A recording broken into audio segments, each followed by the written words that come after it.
It is day 2 at HPX, baby. There's a lot going on here today. I mean, the floor is full of exciting expos going on.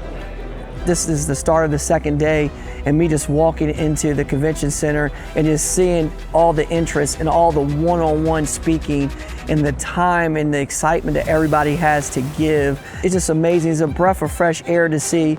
Great one-on-one interaction. We're already signed up for next year. We're gonna go with a bigger booth. It's essential for everybody. It's essential for motorsports and essential for a lot of manufacturing companies. I've already felt the momentum.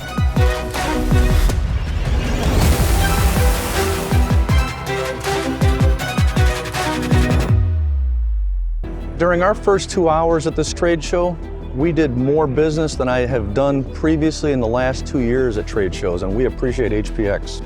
So I've been on the board of the North Carolina Motorsports Association for over 10 years now, and we have been working to figure out how we can put together a convention where we can bring enthusiasts, lovers of all things motorsports into our great state of North Carolina, and specifically here into Charlotte, where we have the hub of motorsports.